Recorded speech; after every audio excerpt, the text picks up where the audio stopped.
Sports, sports, sports, sports, sports, sports, sports, sports.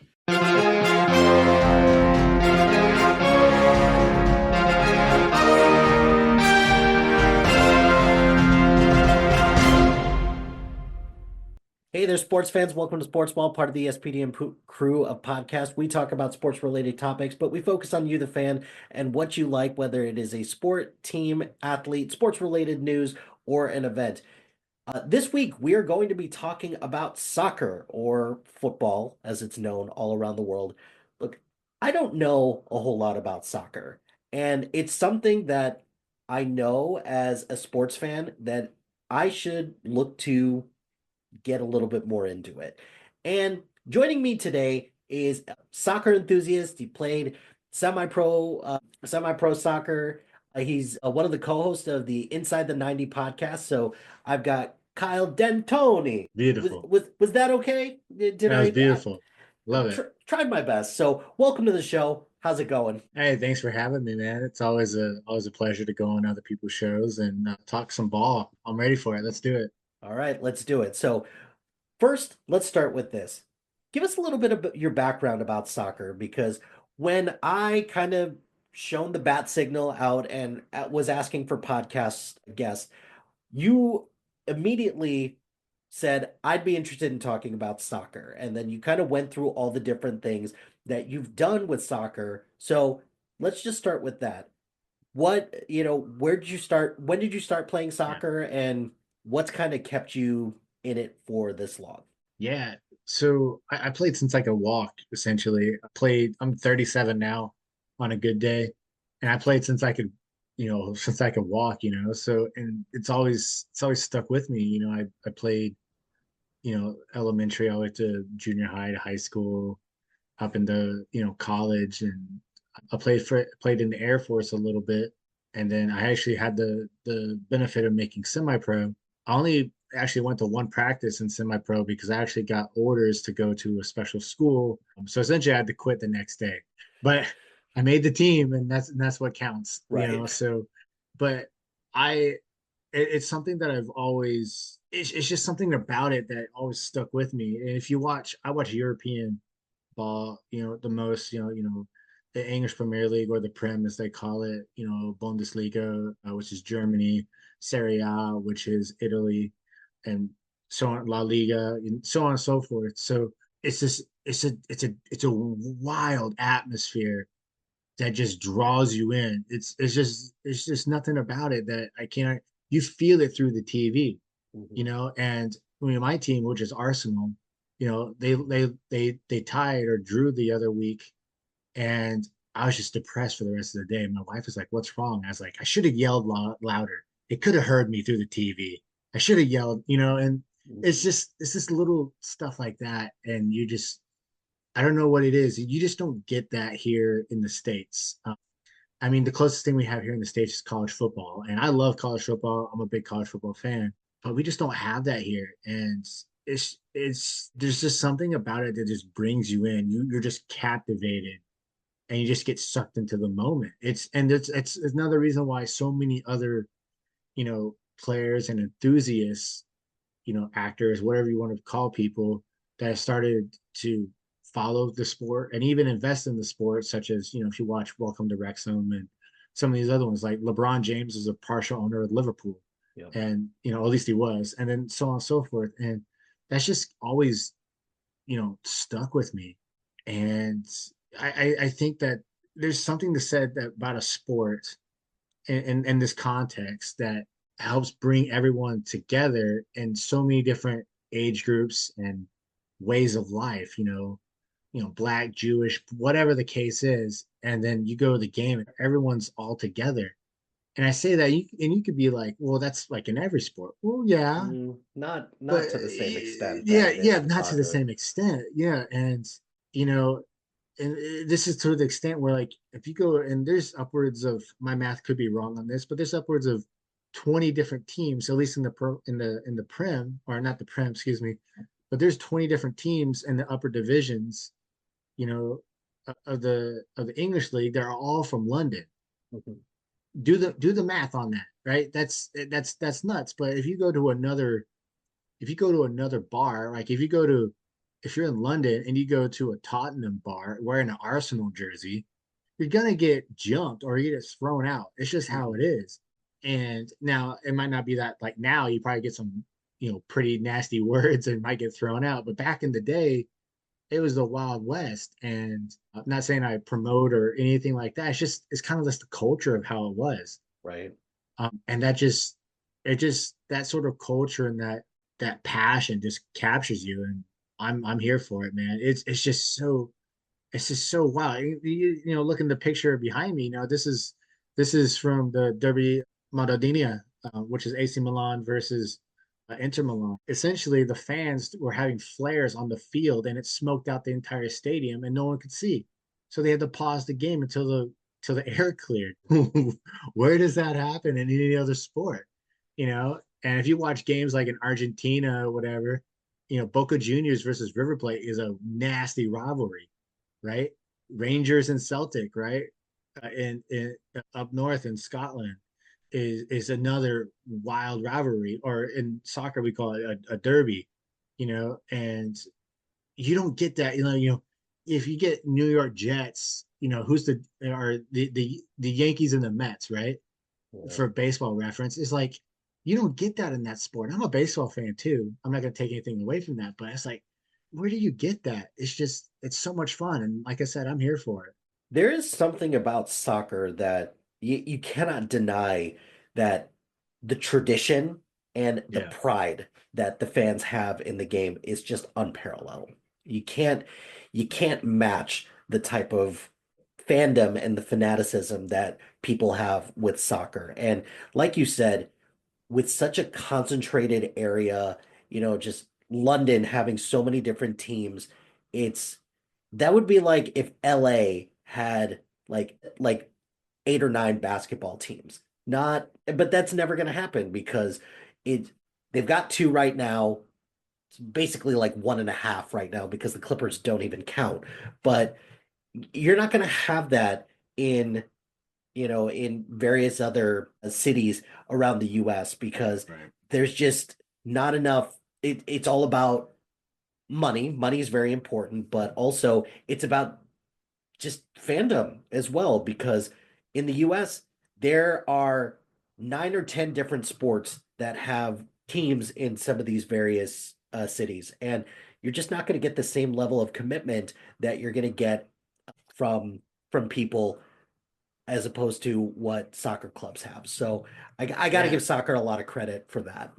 yeah, and so soccer, be politically correct, I'm going to call it football just for the sake That's that's what we call it. all good. Uh, Let's switch uh, switch it and let's continue to call it football. so yeah, so in football we have a thing called ultras, ULTRAS, ultras, which is essentially a type of football fan that is known for very, shall we say, fanatical, Mhm. maybe political support. These are the guys that, and they're not all wild. Just historically, they are culturally, but they're not all like crazy, right? They're just historically, they could be politically driven, religious driven, all sorts of stuff. The biggest leagues they're the most popular in is like leagues like in Greece. It is absolutely ridiculous.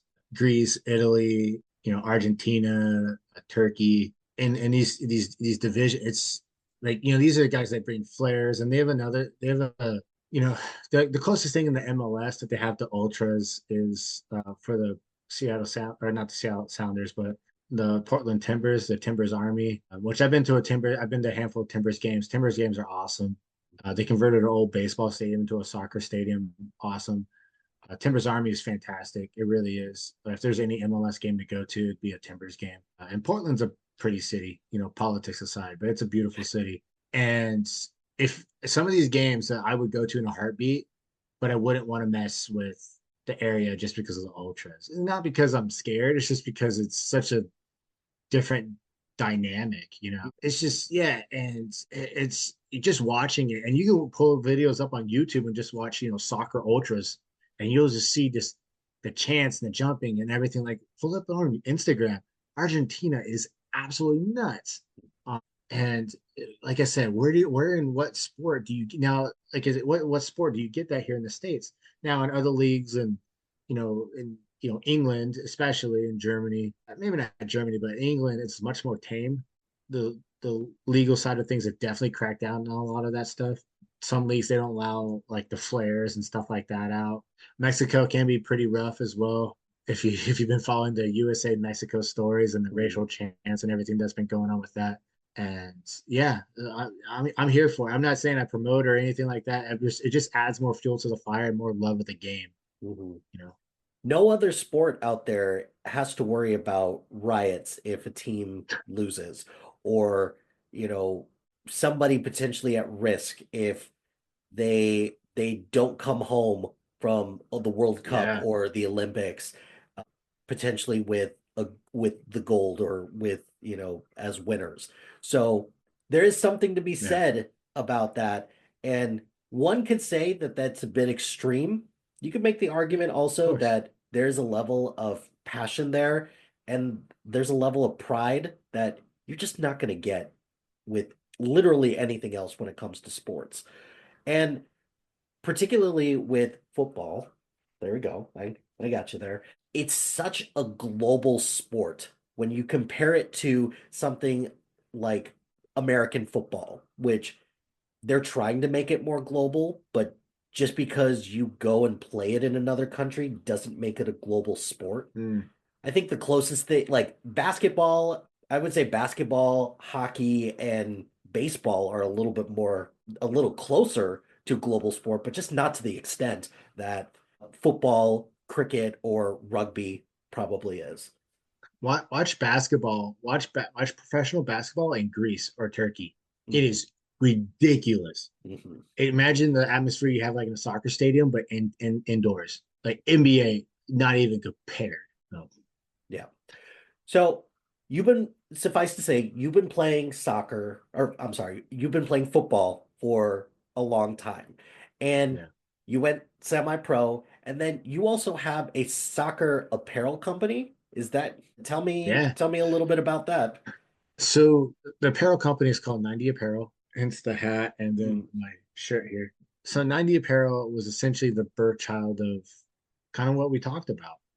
It was, how do you harness all this kind of raw passion and the culture, history, and the humor, of course, the humor of the game. Can't take that out. Soccer is football has a very, it has a very humorous side with, the antics some of the players put on and the chants, of course, and all sorts of stuff. But like I said to myself, you know, how do you put this into a brand? And I was like, well, how do you compete with Adidas and Nike and Puma, Skechers now? Skechers is in the soccer space. Skechers have signed, I don't know if people know this, but Skechers have signed Harry Kane, right? Played for Tottenham. Now he plays for Bayern Munich, mhm, right? He's a fantastic player, plays for England. Probably one of the best strikers in the world, at least in form. And, he's got a contract with Skechers. Who would have thought? Not Nike or Adidas, but Skechers, you know? And next thing you know, like New Balance. New Balance is breaking on the field. New Balance, New Balance has Bukayo Saka from Arsenal, right? $120 million wonder kid that I think is what 23, and mhm. he's worth 120 mil roughly. And I was like, well, how do you put all this into a brand? And that's what 90 became. And so what I like to do is I want to bring that culture, that history, and that humor to the States here. Mhm. And like just funny shirts. Like I have a shirt that says no diving. I have a shirt. I have a shirt that says card collector. It has a yellow card and a red card in the back. And Mhm. I have another shirt that says, the magic spray when players get hurt and they get that spray that's up on them.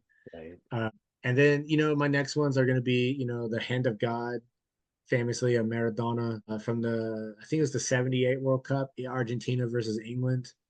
You know, Maradona famously used his hands. And the, I think how it happened is that the reporter asked him if he used his hand to score the goal.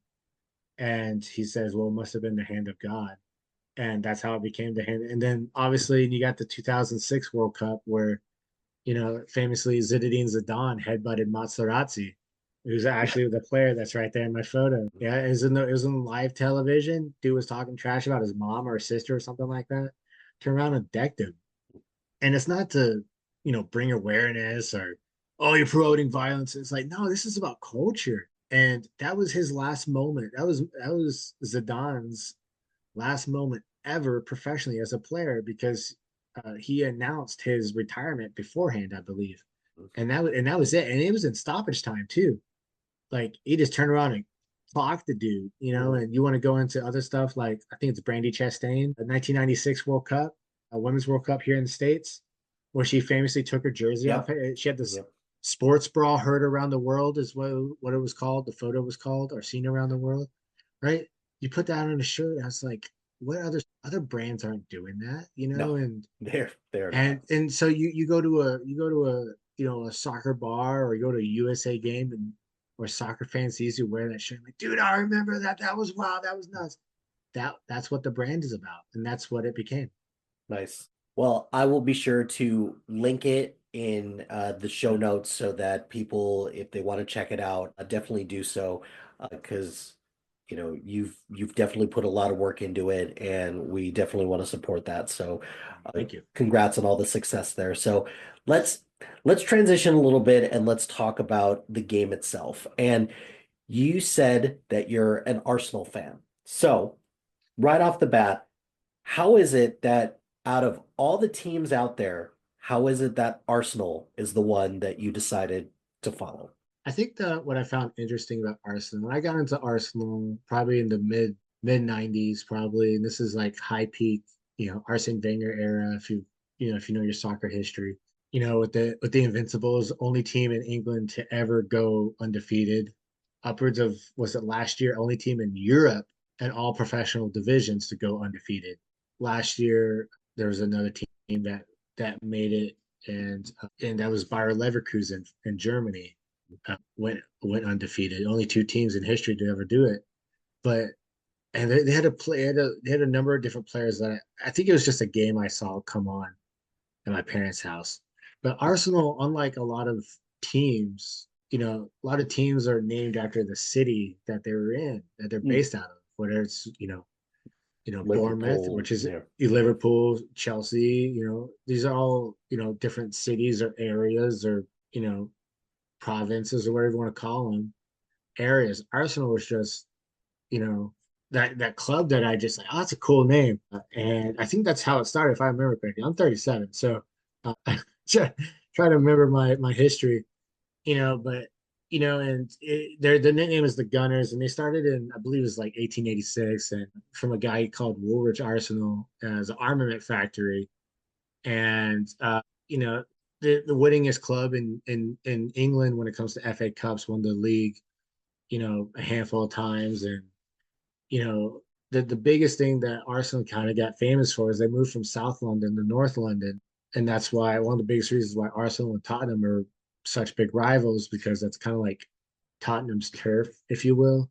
And Arsenal came in. And I think that's the reason why. And I just love the name. I love the crest. The crest has a giant cannon on it, which is badass. And they had players like, obviously Thierry Henry, who's arguably one of the best strikers in the world, definitely in the Prem. Him and Alan Shearer, obviously Ronaldo, Wayne Rooney's up there, of course.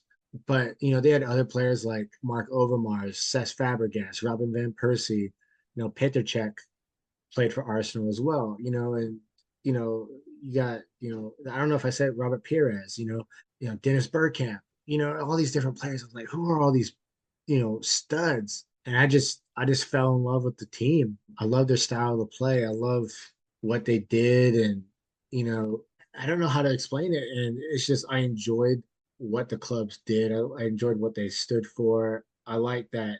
Fortunately, when I found them, they were actually in a winning era. Our Mm, last six, maybe 8 seasons have been pretty rough.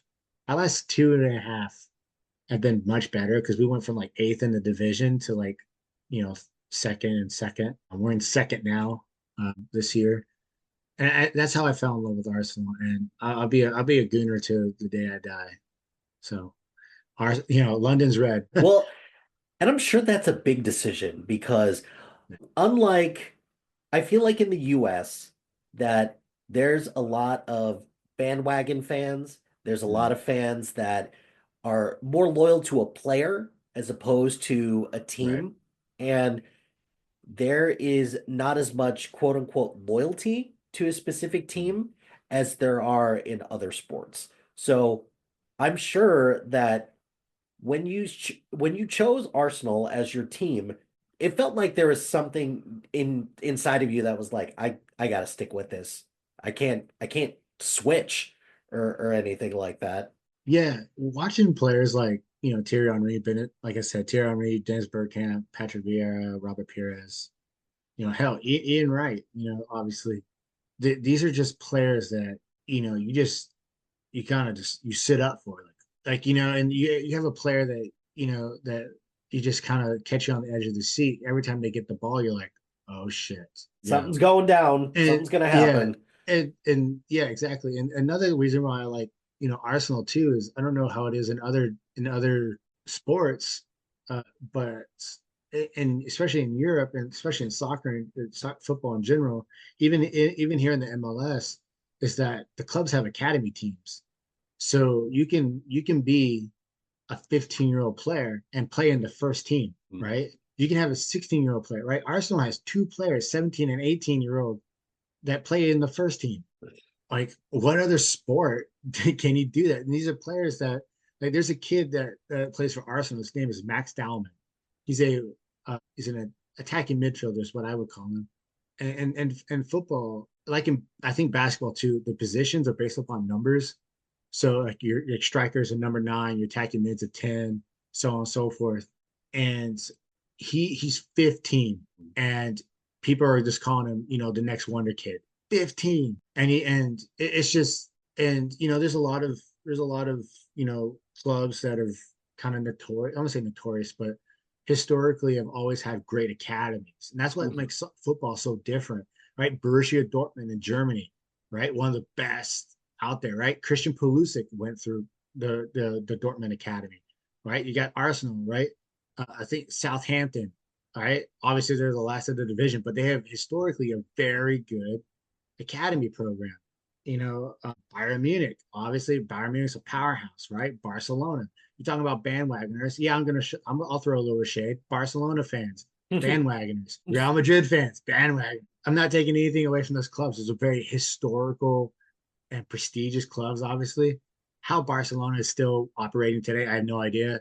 They're worth like 2 billion, yet they have no money in the bank. I don't know how that works. Right. That's a whole nother show on its own. But it just adds more to the history, and it's fascinating. It really is. So transitioning a little bit to, kind of just some of the bigger soccer stories or kind of just what's Yeah. going on around the world.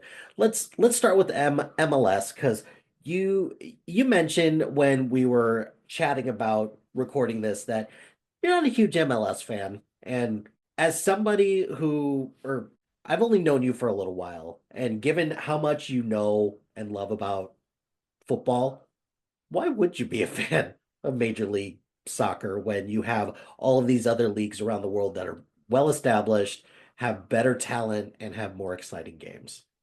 So, Yeah, I would think that. I mean, I'm growing up in Houston.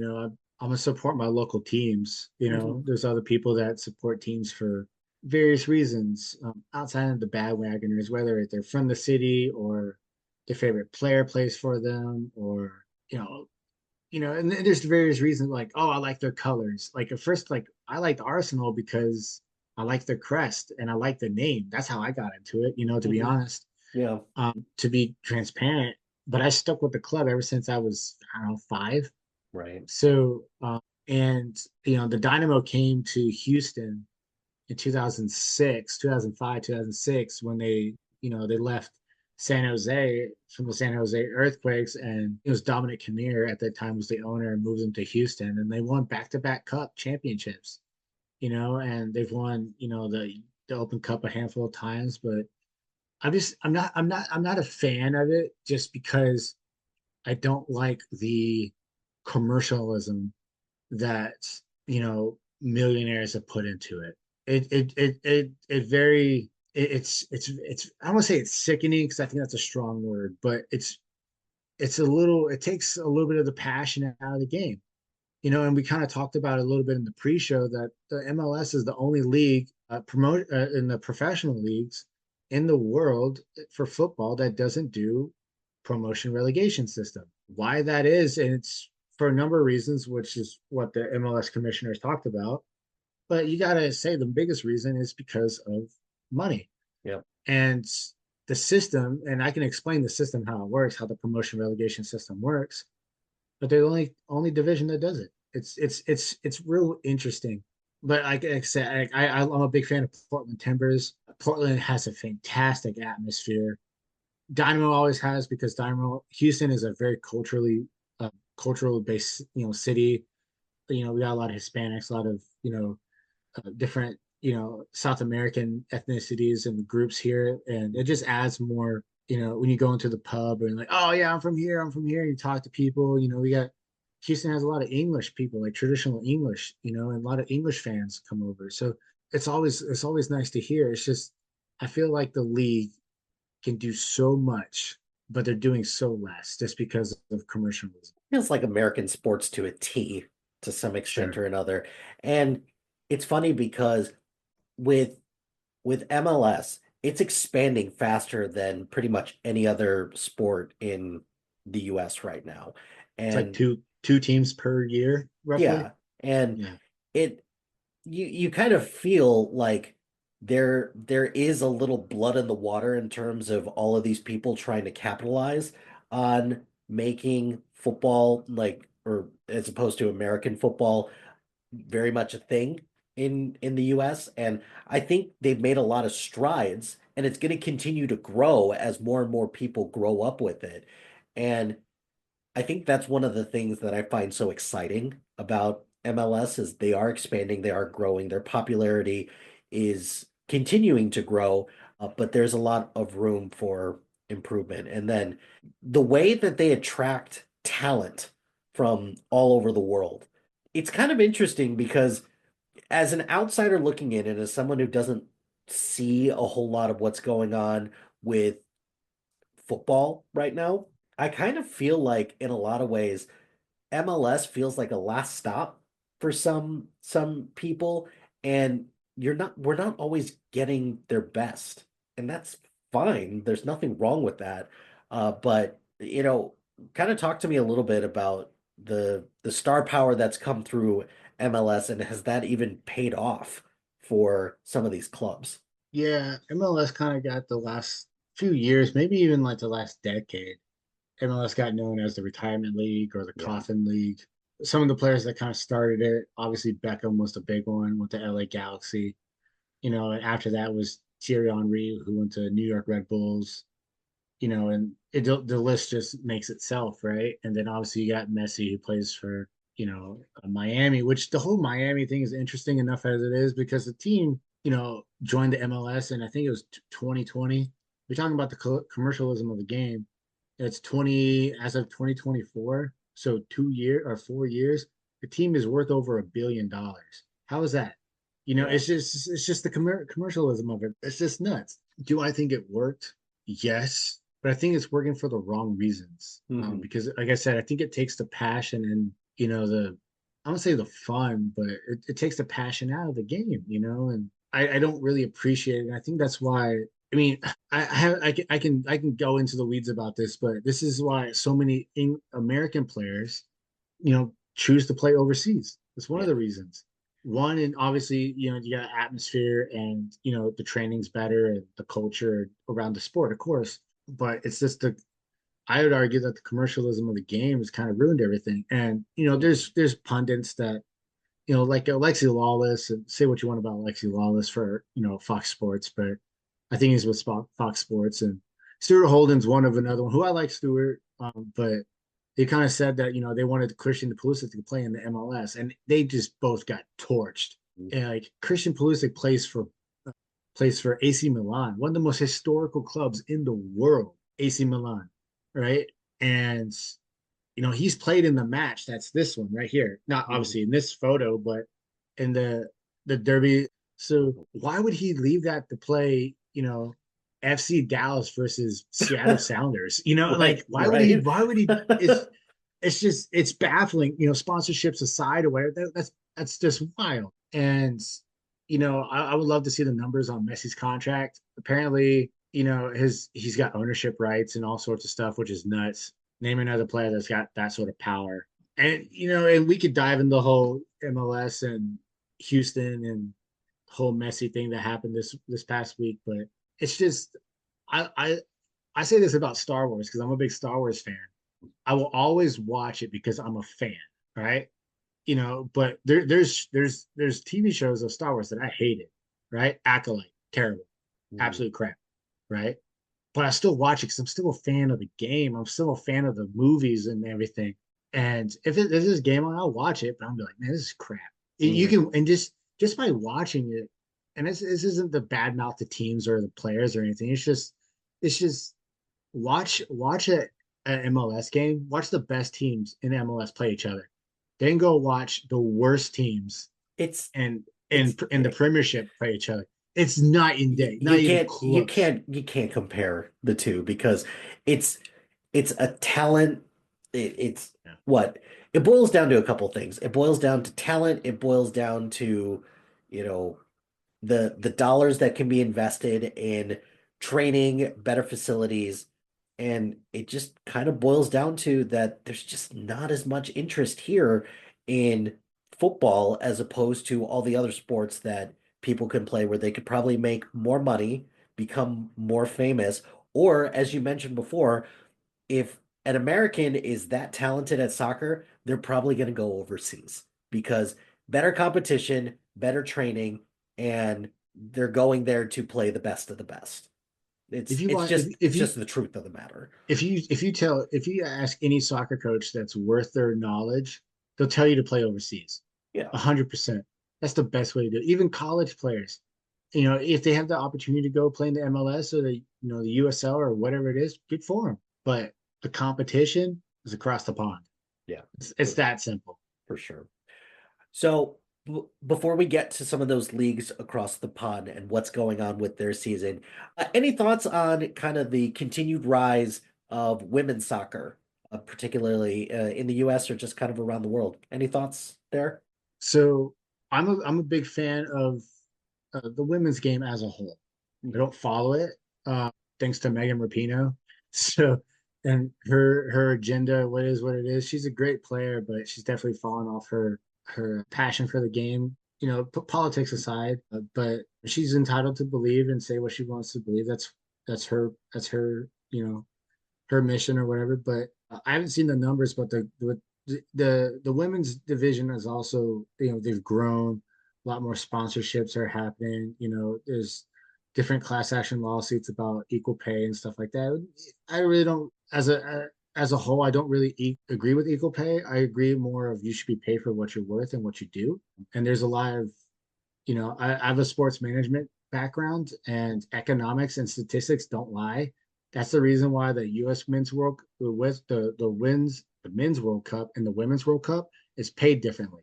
It's because it's economics and statistics. It's that simple. Mhm. Do I hope the women's game grows? Absolutely. Women's soccer is super fun to watch. And sometimes it's actually much more aggressive because they have more to prove and stuff like that. But the U.S. women's team has a lot to prove because they got absolutely manhandled in the last World Cup. They barely made it out of the groups, and from there it was just a fiasco because of all the internal politics that were going on and everything. And but they should be doing much better because they have a new coach, which is Emma Hayes, who came over from Chelsea, which is in the women's Premiership in England. So now we have, you know, you know, top tier coaches from other leagues, excuse me, coming over to coach our national team. And this is a national team that has so much pedigree. Like historically speaking, we had, Abby Wambach, it's just you had players that were just so Abby Wambach was so fun to watch because she just towered over people and she was dominant, just like a thug in the box, like You remember like Shaq back in the day, where Shaq Yeah. would just beat the piss Just out of someone? Yeah, lead people. yeah, Yeah. exactly. And you wanted players like that, especially in football, where you want a player like that that just is just a punk in the box. You want players like that, and it just seems that the last few years they've lost that dog, that Mm, dog in the fight. And that's for a number of different reasons. The biggest reason was, at least on a lot of the sports chatter I've seen, was the internal politics of what was going on. And part of it was the exterior recruiting that to replace the aging players that were already in the team was also skewed as well, whatever. So, but I'm all here for it. I think that the other women's teams and other leagues and countries have definitely caught up to the women's team. I forgot the statistic, but how long the U.S. teams has been ranked number one. The women's team has been ranked number one. It's something wild. But you know, I would argue, the women's division, right? It's the NWSL versus the SL, which the WSL is in England. You got Chelsea, Manchester United, Arsenal, all the teams that we just mentioned all have women's teams as well. right. So, like Emily Fox plays for the U.S. Women's National Team. Guess who she plays for? She plays for Arsenal. She's a outside left back or right back. So, you know, it's just you want more. I feel Mhm. like, Yeah. yeah. I think that's like, especially with how the last World Cup played out. Yeah, there's definitely expectations up there that were not met and changes need to be made. So we'll continue to monitor that, see how that pans out. Let's move on to, I'm sure, things that you're more excited to talk about, which is let's just start with the English Premier League. Since you're a fan of Arsenal and Arsenal's in the English Premier League. So why don't we start with this? How far into the English Premier League season is it right now, or what's going on there, and how has Arsenal been this season? So, majority of teams have played either 27 to 28 games roughly, and that's just and it is. I think it'd be fair to say that most teams play in roughly, at least the top teams. We'll say probably just for the sake of numbers, the top 10. Actually, that's not even true. A good amount of the teams, I'll just leave it kind of a gray area. The good amount of the teams playing upwards of 3 to 4 tournaments per year, Mhm. right? You have the league, and which is already enough strenuous as it is, right? And then teams play in the FA Cup, they play in the Champions League, Europa League, depending on your placement, stuff like that. So there's a lot of games. There's a game, there's I think rough numbers is there's 3 games every 10 days, something like that. Depending, obviously, if you're playing Champions League or whatever, you're playing one Champions League game a week, and then you're playing your league game in the weekend, and then that just repeats itself. Whether it's a Wednesday, Thursday, or Saturday, Sunday. So we're 28 in. Liverpool has the advantage right now. They're 27-1, so they're definitely the team to beat. Arsenal is pretty rough. We've had a couple of rough go arounds. We play Manchester United this weekend. We should get by them, but it's not easy for us because we lost our entire front line. Bukayo Saka, Gabriel Martinelli, and Kai Havertz all went out on injury. And then Mhm. our second line striker, Gabriel Jesus, got injured as well. So our reserve striker and all three of our starters are all out. So, we're playing with all essentially, our subs, which leaves, we don't have any subs. We just have like our B team essentially as our subs, if you will. But the league is very interesting, like Manchester City this year dropped off a cliff. This is the Mhm. team that won the treble, and three cups in a single year. That's ridiculous, right? Mhm. And you want to talk about even nuttier stuff, you're like Tottenham Hotspur, right? Considered a top 6 club, what's called the Big Six in the Prem, right? Don't know why they've never won a cup, yet they're considered a Big Six team. They're 13th. Manchester United, right? The Manchester United, 14th, Mhm. 14th. Like it's like it's nuts. Like Manchester United, just looking at rough numbers here, 2 wins in the last 5. So it's and then obviously you got Ipswich and Leicester City and Southampton cleaning up the bottom of the table. But yeah, it's gonna be really interesting. I think that if Arsenal want to do, I speak for Arsenal because I'm an Arsenal fan. If Arsenal want to do well, they have to maintain upwards trajectory. And not only that, if it does get close, we have to maintain our goal difference. Because in soccer, the goal difference matters. A lot of people don't know that. And I can kind of explain it more, but Yeah, um, yeah. Because I'm assuming goal difference would have to do with the more goals you score, then, well, no, actually, I'm not even going to try to think about it. Explain to me what sure, exactly goal difference is. sure. So I'll give it my best try. I'll Okay. probably get butchered in the comments by all the English fans, but um, stupid American, blah, blah, blah, whatever. I'm a fan, all right, so I'll take it. Anyways, now I'll dish it out too. Bring it. So I'll banter aside. So essentially, soccer is based, or football is based on points, right? A win is 3 points, a draw or a tie is 1 point per team, and a loss is zero, right? So say, Arsenal and Liverpool play this weekend, Arsenal wins, Arsenal gets 3 points, Liverpool gets zero, right? And those points compound and they add up, and whoever has the most points at the end of the season wins the title. There's no playoff. So so that's how it works. So but you might say, well, if Liverpool and Arsenal both have, say, for the sake of numbers, 90 points at the end of the season, but Arsenal has more goals scored and less goals received versus Liverpool, they win the cup. And it's fascinating. It's pretty cool. And there's a lot of numbers that go into it, like, clean sheets and stuff like that. The clean sheet is just means, 1-0, 1-0 goal, there's no goal scored on the goalkeeper essentially. And so, and to go into even more, the top four clubs that place in the division, the top four go to what's called the Champions League, which essentially is another tournament. It's kind of like the World Cup, or well, that's not true. It's there's a thing called the Club World Cup, but there's another thing called the Champions League, which is every year. All the teams for all the top four teams, sometimes three, depending on the league, play in the Champions League, and that kind of crowns the best team in Europe. Yeah, and then to go into promotion relegation, which is kind of an interesting topic. This is my biggest argument why football is better than American football. Is that and when I tell this to a lot of American football fans, it just blows their mind. They're like, "What? They do that?" I'm like, "Yeah, hell yeah, they do that." So essentially, what happens is that so there's 20 teams in the top division, right? Mhm. In the Premiership. The top the top four, right, go in the Champions League, whatever, right?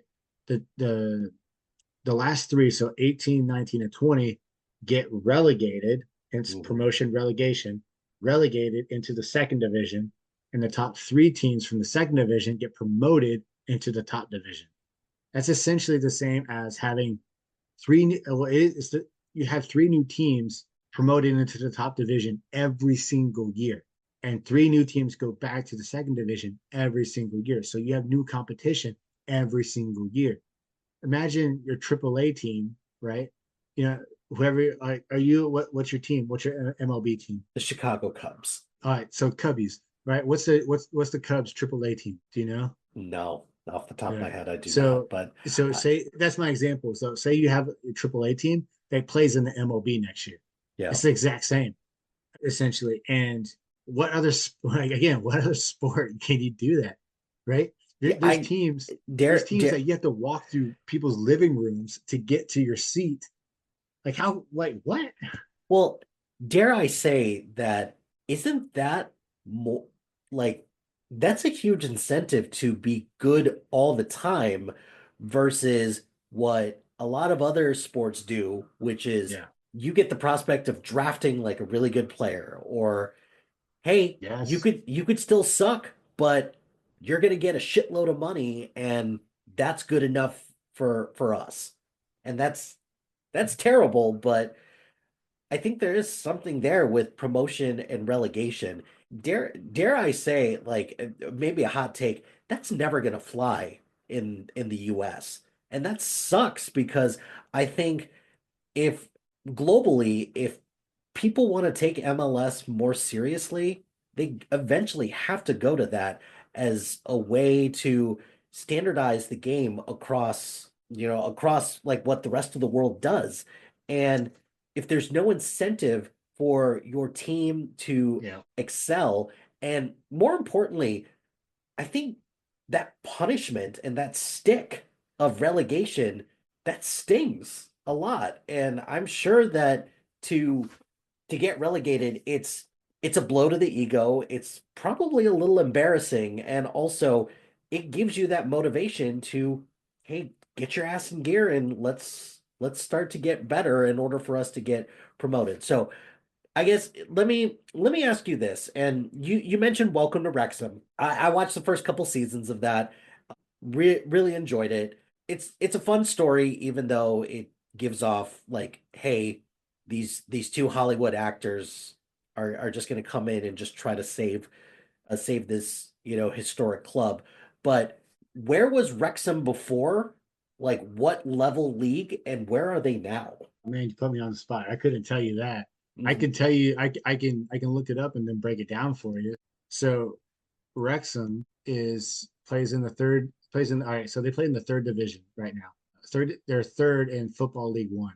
So they play in Football League One, which is like two, if not three, below the Premiership. But they're third in the League One. So I don't know if League One promotes the first two or the first three, but as of now, they'll get promoted. Right. But just think about it this way: we're talking about promotion and relegation. You have these teams that are down here at the bottom that are going to get dropped down. You know what I mean? Like it's just wild. So I looked it up according to the internet, and so I guess I got to take this with a little bit of a grain of salt. When Ryan Reynolds and Rob McElhenney purchased Wrexham, they played in the National League, which is the fifth tier of the English football system. So way below the Premier League and just three tiers below that. So for them to get promoted a couple of times to get to a better league, good for them for that. And Back-to-back promotions never happened. Well, yeah, sorry, the third promotions never happened. yeah. So So, they'll so make history if they do it. yeah, so that's exciting because to some extent or another for sport, like American sports, for example, don't we get a little tired of the same team like just constantly winning all the time? And after that point, what else do we have to cheer for? If like Kansas City, for example, the Chiefs for American football. They would have been one of the first, I think, the first team to win three Super Bowls in a row. Like, okay, once they do that, where else is there to go? Nowhere. So this promotion and relegation system would be super exciting and would be interesting. But again, for US sports, there's just too much money involved and there's just too much greed out there, and that sucks. Imagine the Browns playing in the Canadian Football League. They'd still get smoked because the Browns suck. They're terrible. Was it So they went what? Oh, it was it 0 and 16 that one mm, year, or was that the Chicago Bears? Browns did it, and then the Lions did it. Okay. So it's only happened twice, but yeah, it hasn't been a good go of things for the Cleveland Browns for a long time. So how much longer is there for the Arsenal or for the English Premier League season? And what do you think their prospects are, or Arsenal's prospects are for the rest of the season?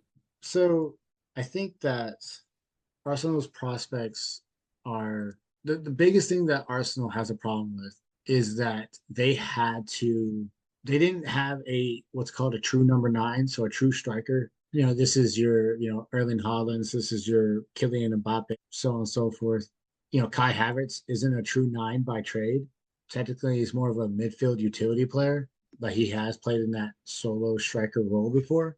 But Arsenal fans have been screaming for a true striker to come in for probably the last two seasons. There's a massive failure this past year on Arsenal because we also have what's called trade windows. You have a trade window in the summer, which is about 3 months long, roughly, and then you have a trade window in January, right? When I say trade window, it's technically called a transfer window. Essentially, players can get bought out, buy the contracts out, so all sorts of stuff. This is kind of the standard. Players that are out of contracts, teams that can buy out contracts. There's also like sell-on clauses that a lot of teams add on to players to make a little bit more money. Usually it's upwards of the millions. We're talking 40, 50, 60 million. That's just to have permission to talk to the player. There's all sorts of rules that goes into it. But Arsenal failed to do that for a number of different reasons. I don't know why. And then three, and then including their backup striker, all got hurt. So Arsenal's playing with a makeshift front three. 5, 6, 7, 8, 9, 10, 11. We have 11 games left. I think we would win probably 8 of those. Liverpool away is going to be hard, right? Anfield, very historical stadium. Right, number 1 versus number 2. That'd be a good game. Bournemouth is the team of the season so far when it comes to surprises. Them and Nottingham Forest playing absolutely fantastic. No one saw them coming, and they're both pushing for qualification for Europe. All the other ones I think will do fine. Everton away is going to be a hard game, a very hostile environment, but I think we'll do all right. But I think what Arsenal's biggest problem is consistency and predictability. I've said it on my show a handful of times that Arsenal's problem is they're too predictable. This is getting into the weeds, but they're known for playing makeshift formations from typically a 4-3-3 into a 3-5-2 roughly, or or like a it's just weird because how they play, they push their midfielders so far forward that it's almost they have a front five, which what that means is if defenses have a back four, they're down a man. So essentially it takes another player out of their midfield to drop back, which makes the midfield more open.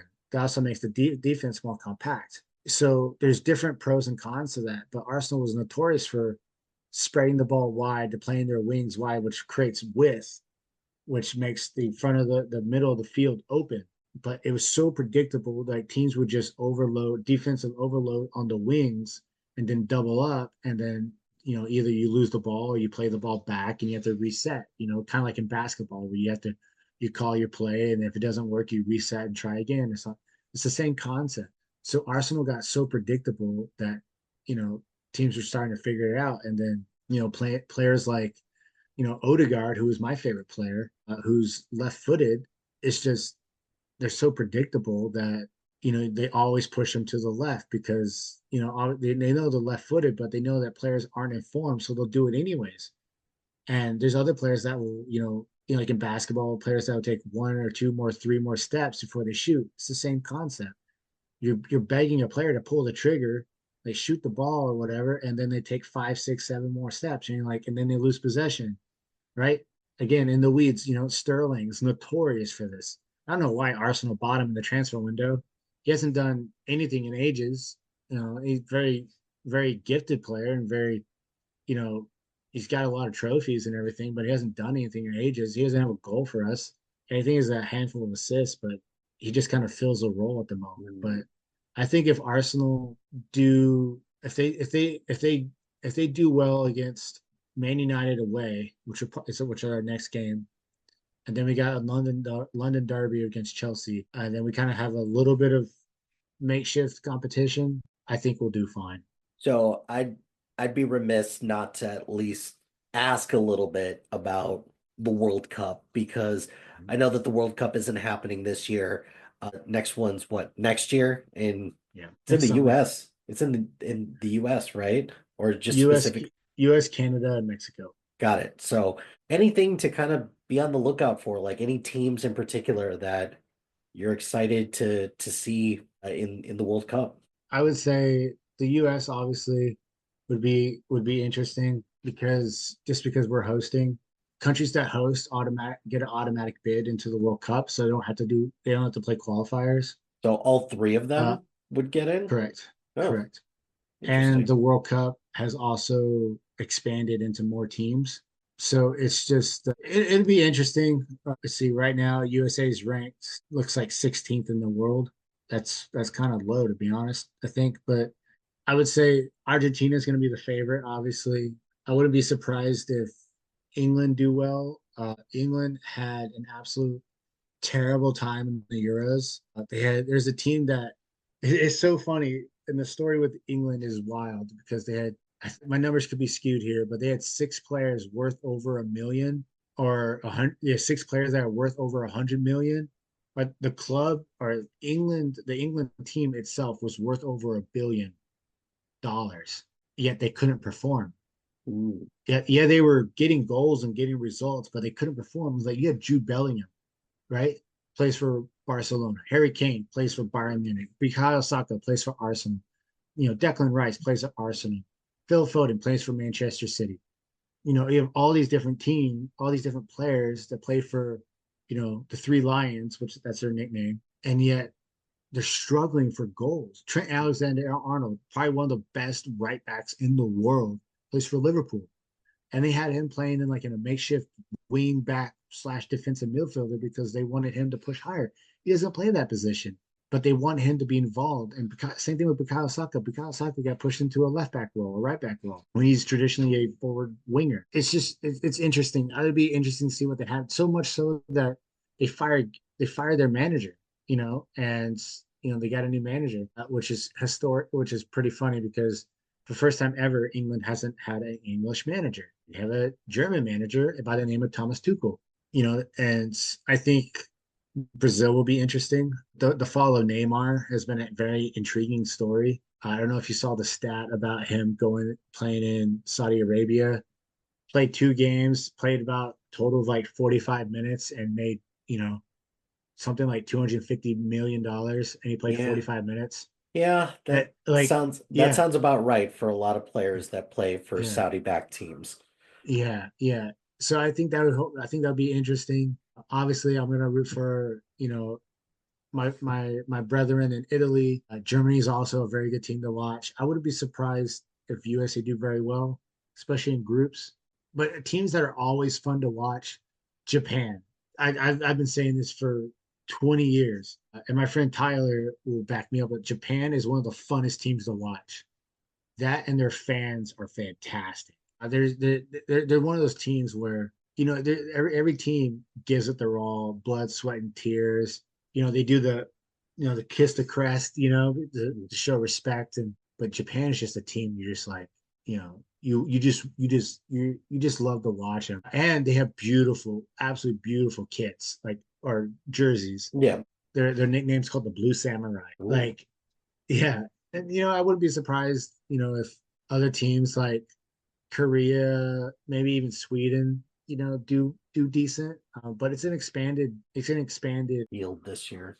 yeah field this year, so it'll be interesting to see. Not a lot of African teams, and let's see. There's no Senegal is 17th, very good team to watch, and Nigeria historically is a very good team to watch. But yeah, it'll be interesting. Also, one thing to remember here is that there's 3 time zones here in the States, right? Or there's So four. There's four. 4, yeah, Yep, and that's not if you don't include Alaska and Hawaii, right, which that would right, be 5 and 6. But right. in the US, continental US, yeah, four. Right. Yeah. So imagine, a game in, I got to look up where the stadiums are at again, but New York, and then a game in, LA, or, for example, and not only that, there's a lot of different climates here in the States Yes, that a there lot of these players have to get used to. Not to mention, the Azteca Stadium in Mexico, which is I think it's something upwards of 6,000 feet above elevation. I'm sure that's wrong, but That sounds the about right. It's pretty high up there. the And breathing is completely different. yeah, So well, it'd be interesting how players from, Portugal adjust to adjust that, to things Yeah, like that. yeah. Yeah. So, Kyle, last question I have for you before I get you out of here. So, you've been passionate and you love soccer and you've been or football and you have been following it for a long time. For anybody that's on the fence about football or someone like me who's just looking for an entry point, what do you say to them? And what advice could you kind of give somebody who, I guess in a way, sell me football. Oh So man, so I haven't done it already, so I guess I'm No, no, I no. need to This, practice more. this this is definitely not me saying that you have not sold me on it. Sure. But for anybody who's looking for, just give give your quick elevator pitch about why why someone should get into football. For me, it's kind of like what I was talking about what the sport does. Mhm. I think, and excuse me. So like if you watch like shows like Welcome to Wrexham, that shows a lot of, what the club means to the town and what the town means to the club. Yeah. And for the show, and I like the show, it rings true a lot. Like the race course stadium, I think it's the oldest professional stadium in the world, or like or oldest operating stadium in the world, something of that nature, right? And then obviously you got a little bit more of the wild ones like Ted Lasso, which is, I haven't seen a lot of Ted Lasso, which I get a lot of flack for. There's also other ones like the English Game. The English Game is really good, and if you watch some of that stuff like that, you kind of get a glimpse of what the sport is. But what I would do if someone that was this, entering into the sport, I would say, you know, find a friend that watches it. I would say that's the best thing, and then just tag along. Honestly, that's the best thing. It's going to be a little bit of a fire hose effect because you're going to be talking about players and formations and transitions and overloads and positional numbers, all sort like different fouls. Like why is a foul a yellow card and not a red card, and different like the last man rule and all sorts of stuff, right? There's a lot of stuff that goes into that. But I would just say, if you have any history with any part of that part of the world, Mhm. support that club. That's usually how most of the stuff happens. Right. You look up your ancestry. Oh, my family's from Germany. All from Bayern. Okay, well, there's a few clubs in Bayern, and Bayern Leverkusen, Bayern Munich, and okay, cool. And then like I said, I liked Arsenal because they were just called Arsenal. It sounds like a badass name. It's like Arsenal. Okay, cool. And they have a freaking cannon on their crest. That's pretty cool. And I think that's the best way to do it. And just find out when they play. Unfortunately, this is kind of the kicker, is that the Premiership is played on three different apps or service providers. So in order to see all the games, you have to have probably three, if not four, different service providers, whether it's Peacock, which is what it's mostly on, or USA Network. Then you have other ones like Paramount Plus, which has Champions League, and there's a few other ones as well. But that's what I would say I would do. I mean, you can go into it even so much as like, what's your favorite color? Right, red. Okay, just looking at the top 10 teams here, there's four teams that have red colors. I Mhm. mean, or I mean, I would say look at it like teams that have great history. Okay, Newcastle has fantastic history. St. James Park, one of the best stadiums and one of the most ferocious stadiums to play at for an opponent. A very hostile stadium, right? Everton, very hostile stadium. Manchester United, one of the most prestigious soccer clubs in the world, right? Name the Red Devils. How cool is that? Just Mhm. something simple like that. Just don't support. You can support anyone you want, And I have friends that support little old teams like Hull City, like just it really doesn't matter who you support, and just prepare with soccer, football, there's a lot of banter in the sport. So Mhm. if there's casual fans and there's passionate fans, and excuse me, and there's fans that take it too far, obviously. But banter is part of the game, Mhm. and you can ignore stuff all you want, but you know, if you're gonna dish it, you got to be able to take it. You know what Yeah. I mean? So, but yeah, I'm more than happy to talk to anyone that's looking for a team. Okay. Well, good to know. And because one of the most common criticisms that I see about football is it's boring. And for all those people who say it's boring, you're wrong. Because there's always something going on in the game. And it's Have they for seen me, baseball? well, have you seen football? Like just Mhm. like American football as well, where hey, you gotta reset the chains and gotta get the play and gotta set up Yeah, the formation and there's a lot of downtime. Whereas something like just prop or like football, they're constantly going. There's constantly plays going on, and it's a continuous thing. So yeah. I Clock never don't stops. Yeah, Yeah. I don't agree with anybody that says that the game is boring. And I think I think the big thing, like you said, is that you just gotta find your team, and you just gotta kind of dive in and just try it out, because even if you don't want to support an English Premier League team, there are tons of other teams around the world that you could, and tons of other leagues that you could follow that can get you invested in the game. So, Kyle, solid advice, and I really appreciate your time and chatting with you about football, and looking forward to chatting with you more on that. So, where can the people find you if they want to keep up the conversation? And do you have anything that you want to plug? Yeah, for sure. Thanks for having me again. So I would love check out. So I got the Inside the 90 podcast, which is mine. You find it on Spotify, Apple Podcasts, Google Podcasts. Inside the 90. We talk all things soccer culture, history, news. We even have trivia, all sorts of stuff. Super fun. Have a great panel. Different coaches, fans that have crazy stories. And then also we have 90 Apparel. So 90apparel.shop is our website. And if you need something, send me a message, send me an email. And yeah, I love to chat. Always looking for guests and panel members. All right, sounds good. So I'll be sure to put all of those links on our episode notes so that people can check you out. So, Kyle, again, appreciate your time. Looking forward to chatting with you more soon. Thank you. That's going to do it for this episode of Sports Ball. Be sure to like, rate, and subscribe to anything and everything SPDM Crew wherever you get your podcast. Join us on social media on Facebook, Instagram, X, Threads, YouTube, and Blue Sky at SPDM Crew. Check out our website at spdmcrew.com. Shout out to High Flyer Creative Studios for making our awesome logo. Greatly appreciate their support. And if you have any marketing, logo, or brand standard needs, contact them at highflyercreative.com. Check out the other shows on our network. So if you're looking for shows on movies, TV, comic books, physical media, we got all of those in spade. We are getting ready to launch a couple more coming up soon. So check out the other shows on our network. And finally, if you've got a podcast idea or you're interested in being part of the SPDM crew as a guest or collaborating, email us at spdmcrew@gmail.com. Until next time, pain heals, chicks dig scars, glory lasts forever.